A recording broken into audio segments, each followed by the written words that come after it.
and welcome to the Habits and Home Show. I'm your host, Lisa Lazat, and I help busy moms bring order to their homes by downsizing and decluttering and ditching old habits in exchange for systems that bring peace and more enjoyment to their lives.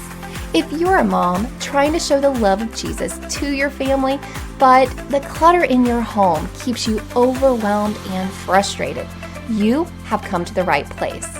On this podcast, you will hear easy, step-by-step tips to declutter and create systems so you can keep your home organized and finally walk in the peace God has promised you. Need some accountability? I've got you covered there too. Join the Accountability Club, a community of like-minded mamas decluttering and systemizing our homes together. Are you ready, friend? Let's get started.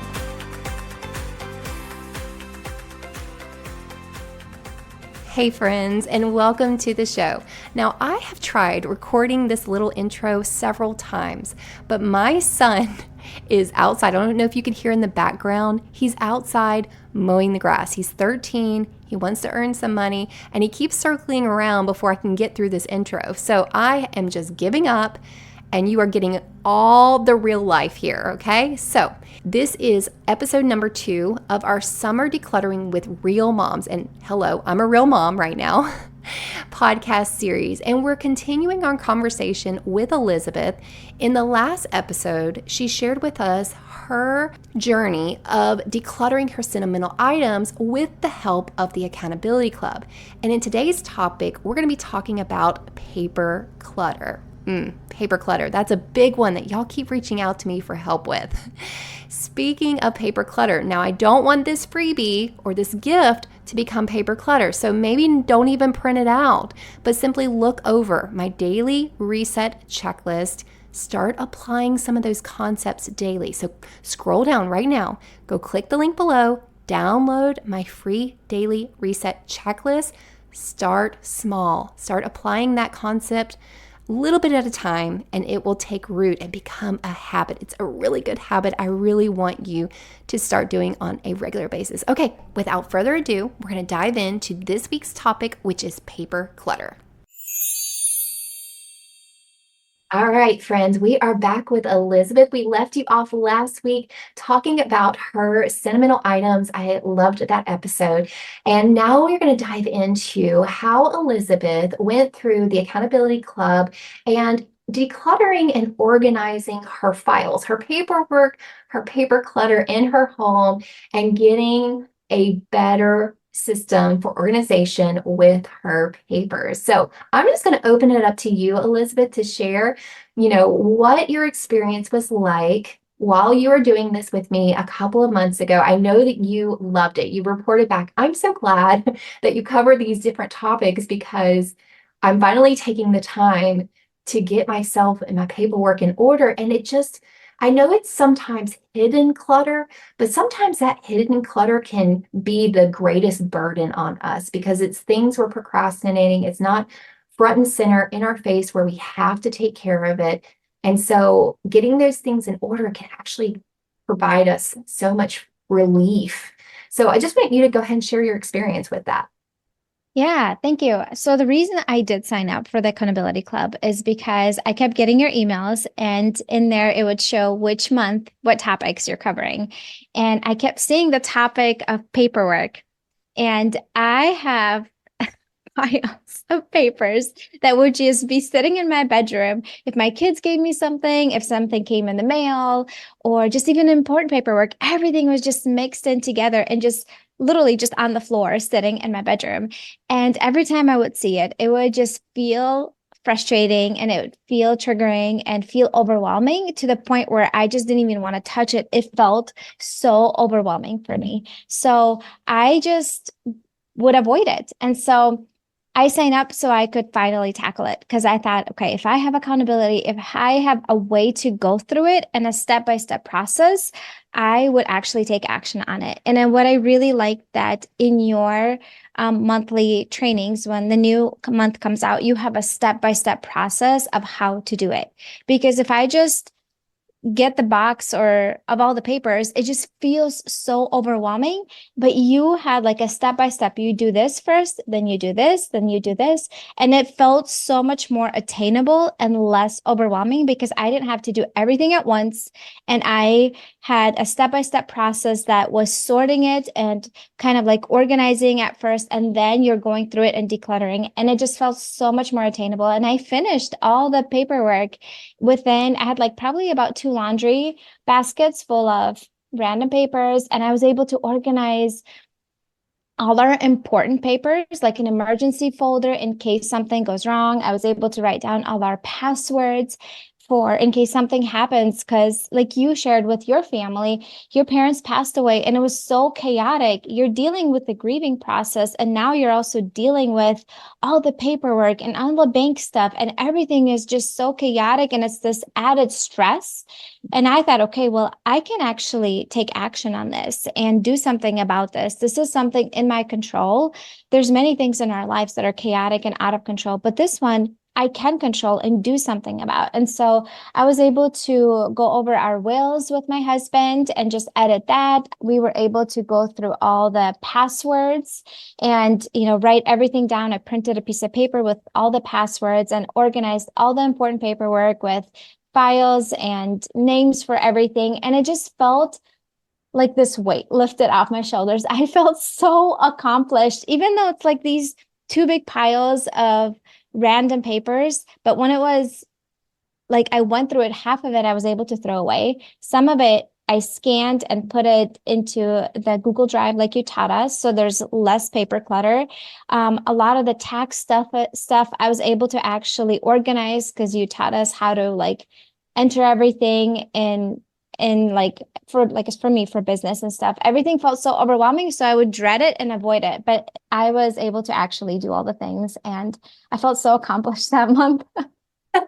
I love that. I love that so much because I had to take myself through the same process because it's like when your kids are born, nobody gives you an instruction manual, right? Well, nobody gives you an instruction manual for how to be a grown up.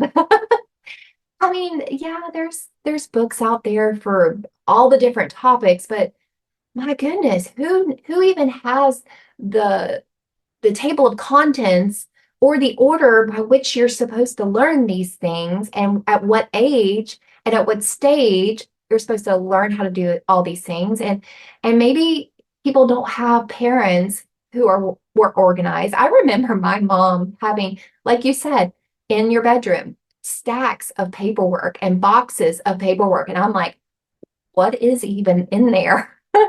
And I remember back in the day before I took myself through this same process that I took y'all through of just feeling so overwhelmed with paperwork and like you said, avoiding it and overthinking it and really making it a bigger thing than it really is because it's just a piece of paperwork with some information on it. But when we stack it up or we avoid it because we can't make a decision on it right then we know it's there. It's just this mental, like this weightiness to it. And I sent an email out recently about losing weight and not just physical, like pounds on us, but the weight of clutter and the weight of procrastination and the weight of just not putting our affairs in order and simplifying. And it just takes a whole lot of weight off of us when we take the time, step by step, topic by topic, and get these things in order. We could just like breathe. And so do you feel now that it's been like a month or two, do you feel now that you have your system in place, that your papers have a place to go? And are you creating that habit? Because a system without the habit to execute the system is a failed system, right? So do you have the habit in place now that your systems are easy to maintain your paperwork? So partially. So I'm still in the process with that. I bought one of those things where you put papers on the wall. So it's like a diagonal kind of Mhm. thing to stack papers, just so we can at least put some of the school stuff that comes in, because it would just be randomly around the kitchen. So now I have a place next to our calendar. So that feels really good. So, and I go through that whenever the end of the week and just get rid of some of the things that we don't need. So that I have a system for. I have an alarm that goes off on my phone on every Friday. You taught me Finance Friday. So I can enter in stuff in the computer, any financial stuff that needs to be taken care of. When I get mail and it's stuff that can be thrown away, I throw it in the recycle bin right away. I don't even bring it in the house. So that is also something that you taught us. And so it's just some things I am taking action on and implementing, but the biggest thing that I wanted to say is that I really like the live sessions and the power hours when everybody is working at the same time. Sometimes it's so hard to start. You get a book on decluttering, and then you're so overwhelmed with everything going on in your life, you don't even pick it up and read it. But when you are in a group of people that are going through the same thing, and it's so easy to just listen to the videos when you're either driving or just doing laundry, the trainings that you put out in the beginning of the month. And then during the power hour, we get to do everything together. We're all going through it. You're doing your stuff, we're doing our stuff. We get to ask you questions, and it's so motivating because other people are working at the same time, and you're not just sitting and chatting, you're taking action on the things. And it feels like yesterday we were decluttering the garage. Everybody together. Like I got so much done while listening to other people ask questions and you answering. And I asked a few questions. I cleaned half of the garage and it felt so good. It felt Yeah. so good. I So feel that is my favorite part, I think, is doing it together with other people. You actually get motivated and inspired to do it because you're doing it with others and you're not just doing it by yourself. Yeah, I love that you mentioned that. And it is true.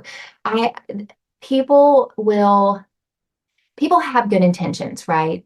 But they need to find that thing that is going to actually make them take action. And if you're not going to take action, I don't even want you to do it because that is something that I stress a lot. I will say, okay, guys, in this first section of our live decluttering, our power hour, I'm going to talk and I'm going to walk you through, but I want you moving. I know what it's going to take. I know what it's going to take. And so I want you to get moving. It's just like any other muscle. The more that you work it, the stronger it's going to get. And sometimes we need, just like when we want to get in shape and we hire a personal trainer, they're right there with us. We can't get on our phone while we're bench pressing. We can't, like, they're literally looking at us working out. That is what we're doing inside the Accountability Club. You are showing up on a video, if you turn your video on, and I'm decluttering, you're decluttering. Everybody's getting started because I want you to practice working that muscle.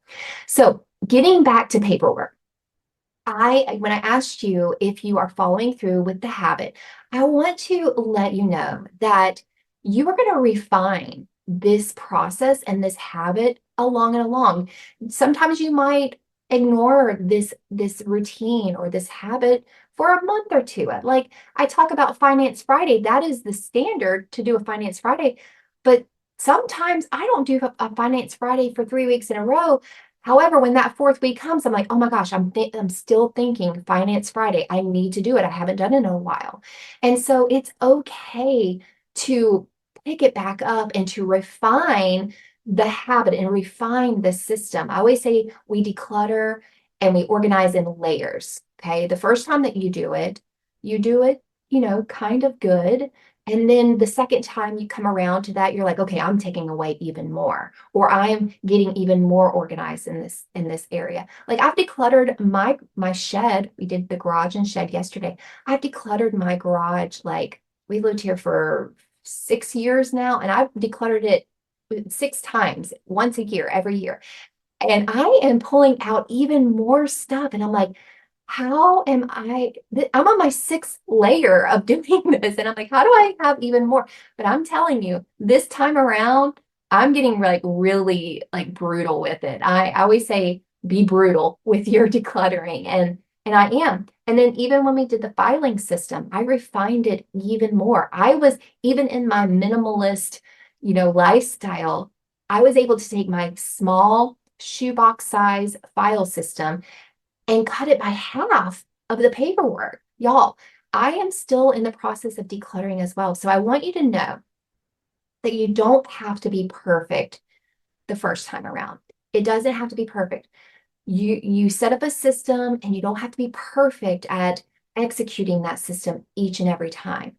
Some progress is better than no progress at all. So I love, Elizabeth, that you realize that, okay, the one thing that we need to do is have a place to put school papers because I don't know where to put them. And I love that you found a little, system that can collect that for the time being until you get around to addressing it.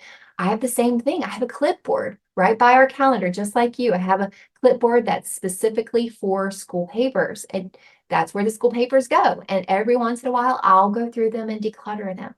So I think that it's really important, y'all, to take one topic at a time, just like your files, your paper clutter, and go through the steps. Oh, Elizabeth, can you remember? I don't want to quiz you, but I kind of am. Do you remember some of those steps that I shared with y'all or that I trained y'all to take while you are decluttering your paperwork? Because some people are probably listening to this or like, well, what are the steps? I mean, I'm looking at my paperwork and I'm like completely shutting down right now.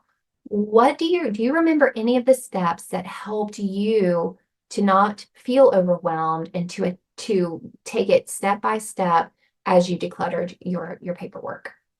Yes, I do. So the first thing was to just bring everything in one space. So bring all your paperwork in one area, either collect it in a basket or a big bin, bring it all together, and then pick a space in your house where you are able to come back to later on. Either it's a guest bedroom where you have a lot of space on an empty bed, or an office, in my case, or in a basement where you have, a little bit more open space where you can do the work.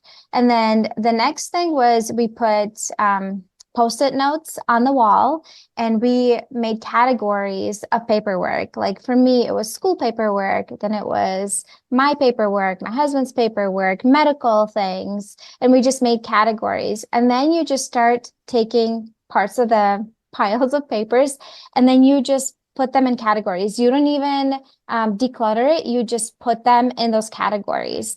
And then when everything is in categories, you pick one category at a time and you start decluttering it and throwing things away, scanning things and putting them in a Google Drive in an organized folder like you taught us, by people's maybe names, or also categories like taxes paperwork or whatever. And then you just do go by one at a time. So it just doesn't feel as overwhelming because things are already sorted Mhm. in sections, and then it's all similar items. So you're not jumping from one to another.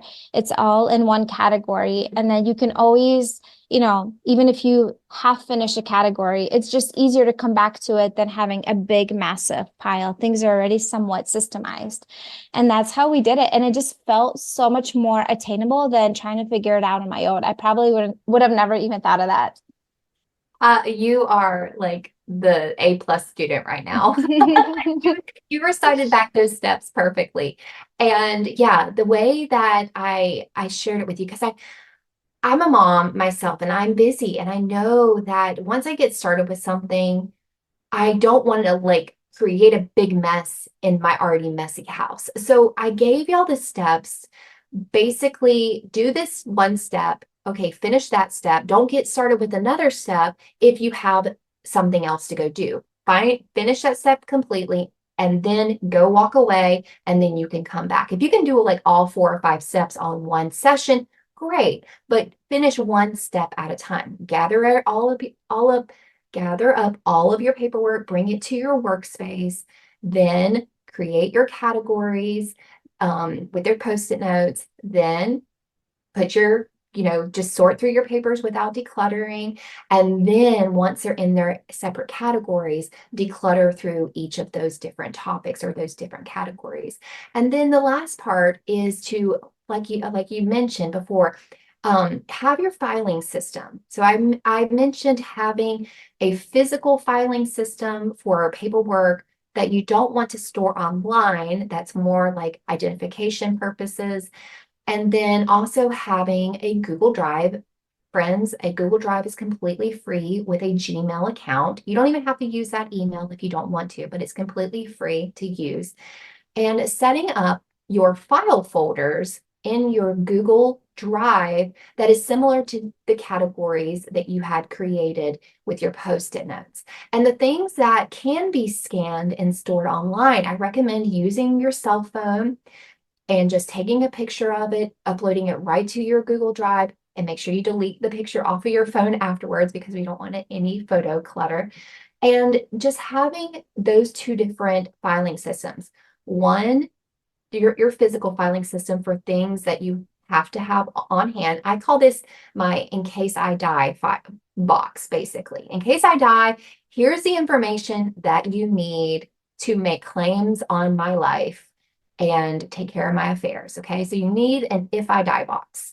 All right. The other filing system is kind of like your online Google Drive filing system is more for like temporary purposes. Like if your kids are on the baseball team and they have a fundraiser coming up, or you have a baseball schedule, that is the place to put those temporary files. And then you weed those out and delete them as you go. Now, why put it on a Google Drive rather than a computer? Because your computer will fill up with a bunch of files and you'll never declutter them. At least if they're on your Google Drive, it's all in one place and it's not taking up the memory on your phone or on your computer. All right, Elizabeth, I appreciate you so much. Thank you so much for highlighting what we do inside the Accountability Club. And I love that you're in there. I love when people hop in there and they're not afraid to get into the coaching calls and they're like, yes, I am getting my $20 worth out of this. I am getting my life in order. I love that you are maximizing that membership because it is a huge value for what you pay to be in there. And I love seeing you in there. I love seeing you as a young mom, getting your life in order and your home in order and applying the trainings and the tips that I'm sharing with you in there. So I love you being a part of the community. And I just want to say thank you for being on the show today. And again, if you want to touch base with Elizabeth and hear everything that she talks about, you can go find her podcast at the Emotionally Healthy Legacy Podcast. And she does some coaching if you want any coaching on anger management, if you are a Christian mom and you just want to be a little bit more gentle, if you will. Why don't you just share what you do, Elizabeth, and some of the things that you talk about? Yeah, thank you. So I have a podcast called Emotionally Healthy Legacy, and it's a lot about mindset shifts and practical tools to lower your stress levels so you have more capacity levels as a mom to be more patient and calm. And if you need that hand holding and you want to take action on the things that I teach and need further support, I have a 12-week coaching program called Calm Christian Mom, and it's for Christian moms that want to break free from out of control anger and cultivate more peace and calm in their home and pass on healthy emotional legacy to their children and create a close connection with their kids and their spouse. And so, yeah, that is what I do. So if you struggle with that, reach out, my friend. Yeah, so you can do 12 weeks with Elizabeth and do 12 weeks with me to get your home in order. You're going to be all taken care of between the both of us. Yes. All right, Elizabeth, thank you so much. And I will see you soon, my friend. Thank you. Hey friend, before you go, I wanted to tell you more about the Accountability Club. Each month, we'll tackle a new space in our homes and work together to declutter and set up systems so we can easily maintain order without getting overwhelmed. You'll get a new decluttering tutorial each month, the coaching and accountability you need to actually follow through, and encouragement without judgment from other Christian moms in a safe environment. And guess what? The entire club is off of social media, so you don't have to worry about distractions the world may throw at you. Sweet friend, if you're feeling stuck in your decluttering journey, this is the place for you. Click the link below to try out the Accountability Club and start decluttering today.